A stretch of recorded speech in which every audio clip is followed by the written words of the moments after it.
Bom dia, vamos fazer a prece.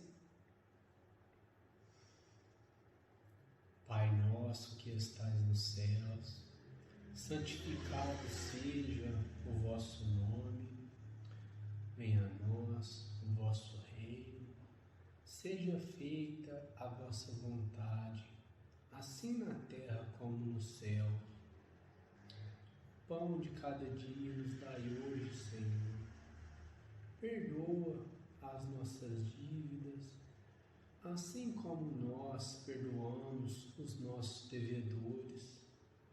Não nos deixe cair em tentações e livra-nos de todo mal, hoje, agora e sempre. Senhor Jesus, nosso Mestre, nosso amigo, muito obrigado por mais essa oportunidade de estarmos aqui realizando o nosso estudo da Escola de Moral Cristã no Centro Espírita Meimei. Muito obrigado por mais essa manhã, por mais essa semana que está começando. Abençoa, Senhor, os nossos bons propósitos. Fortalece a nossa força de vontade para trabalhar um pouquinho mais na nossa melhora, na nossa reforma íntima. Queremos lembrar de todos os lares vinculados ao Centro Espírita Meimei. Que o Senhor abençoe e ampare a todos, cada um nas suas necessidades. Queremos pedir, Senhor, que esteja conosco, nos amparando e nos abençoando nesse momento, que nós possamos conseguir aproveitar ao máximo as lições que nós vamos estudar. E assim, nós damos por iniciado o nosso estudo do Evangelho do dia de hoje. Assim seja.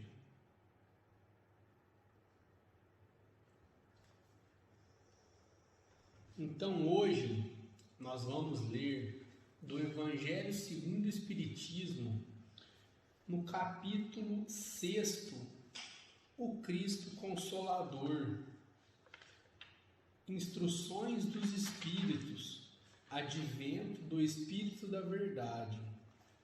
É o item 8.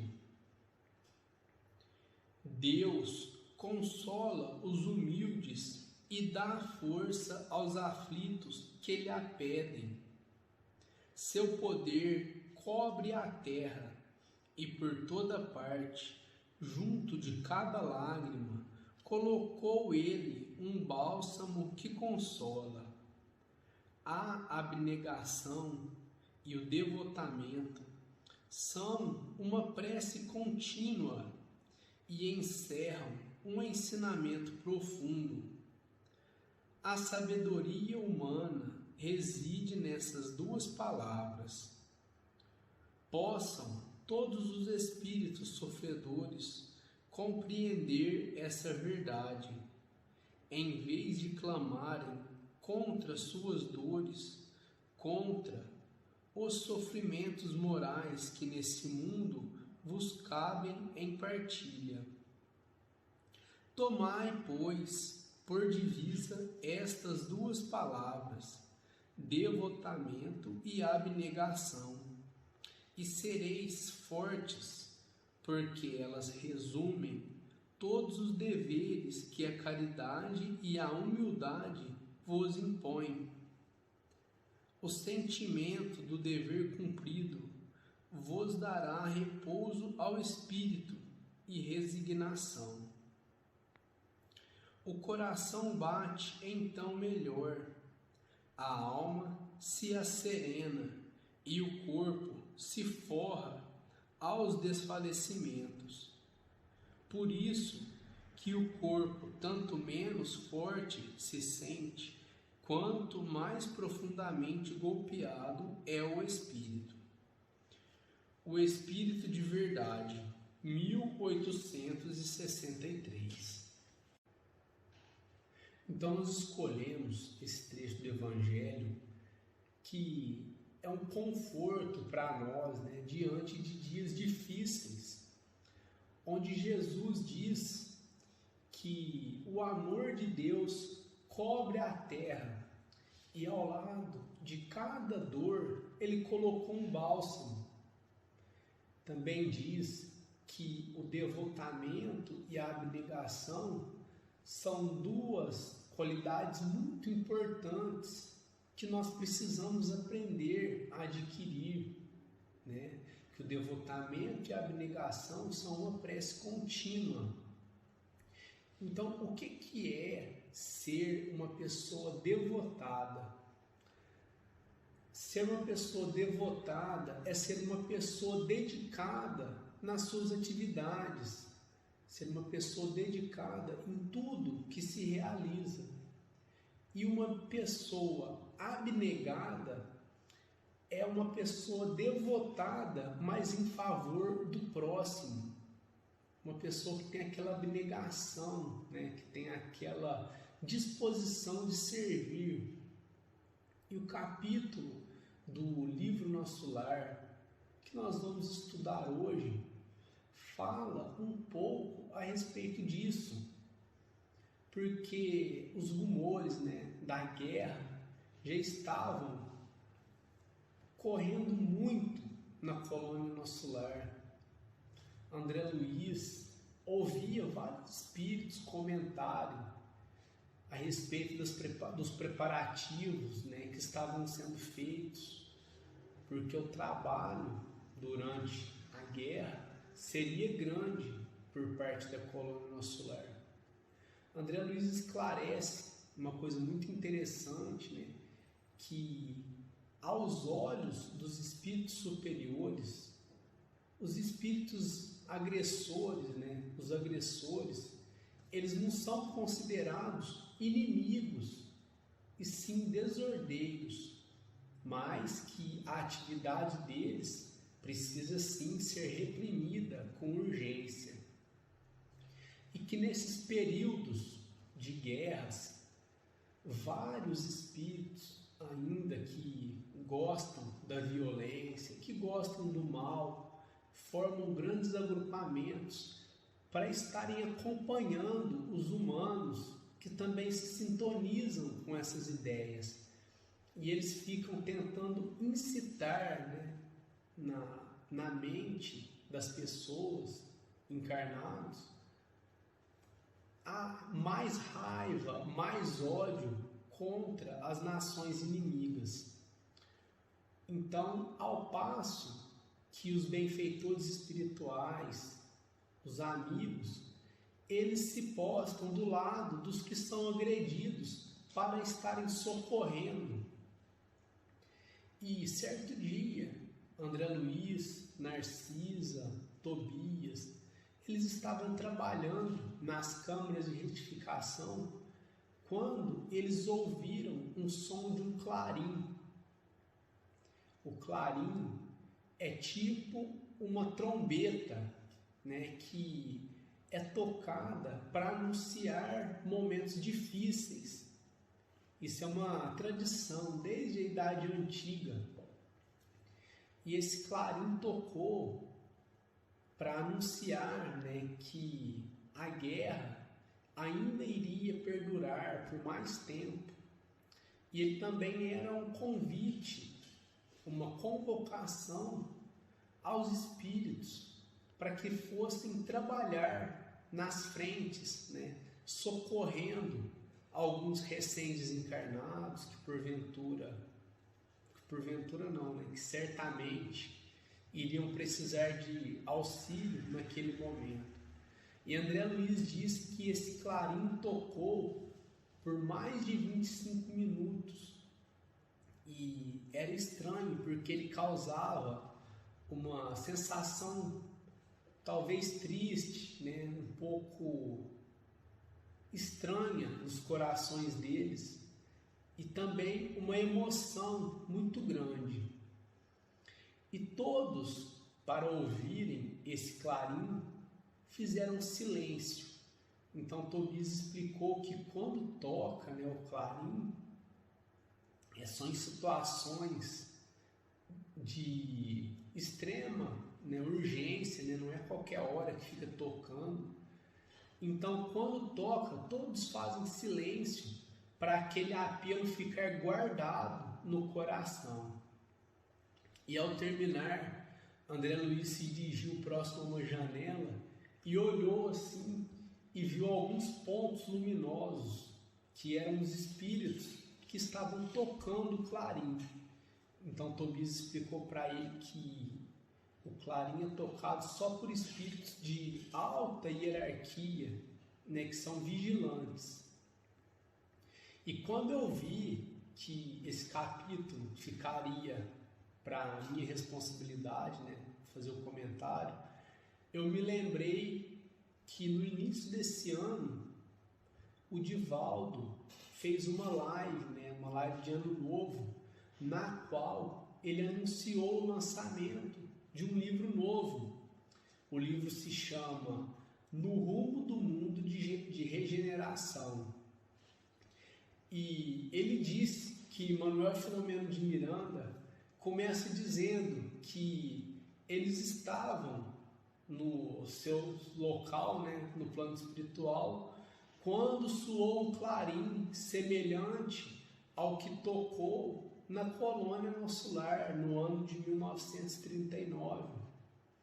Então, a gente pode fazer, né, sim, uma ligação que nos dias de hoje, os espíritos amigos também foram convocados e estão aqui, né, nos auxiliando, trabalhando ao nosso favor. E então, ao terminar o clarim, Narcisa ficou responsável, né, pelos enfermos nas camas de retificação, e Tobias e André Luiz, eles se dirigiram até a praça, e André Luiz relatou, né, a gente acha até curioso, que os habitantes da cidade, né, da colônia Nosso Lar, eles estavam bastante agitados, e eles ouviram alguns grupos de pessoas conversando, e todos eles, né, tinham conversas desagradáveis. Tinha uma moça que estava preocupada com o marido, que talvez fosse desencarnar naquele período e fosse procurá-la na condição de esposa, né? Só que ele era um marido ainda grosseiro, violento, e ela não queria ter mais contato com ele. Outros, muitos, né, falavam a respeito do aumento do trabalho que iria ter por conta desses enfermos, né, recém-desencarnados que iriam chegar na cidade. E André Luiz relatou apenas um que pareceu estar bem mais equilibrado. E ele dizia assim que, na verdade, a única coisa que teria a mais seria sim o aumento do trabalho, mas que no fundo isso ainda era uma bênção. E aí o amigo dele comentou, né?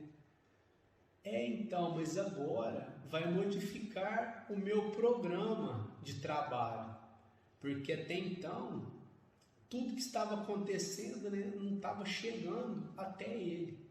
Então ele falou assim, então, mas vamos esquecer o meu programa e vamos tentar pensar no nosso programa.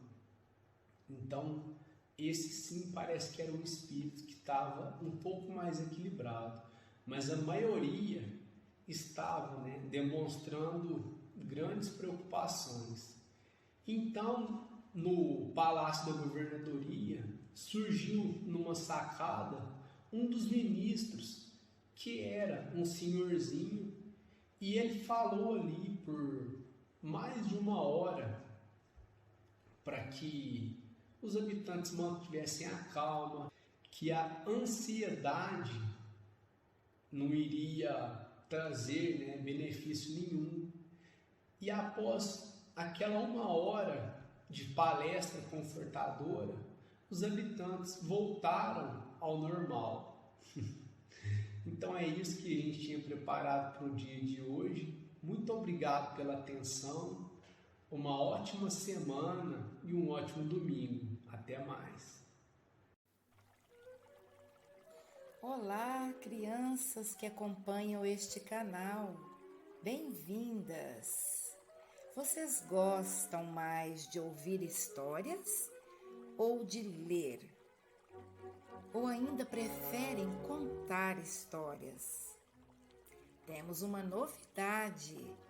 No mês de abril, vocês receberão dicas de livros espíritas infantis sugeridas com carinho pelas crianças. Acompanhem este canal durante a evangelização que acontece todas as manhãs de domingo. Até breve!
amigo Chico Xavier.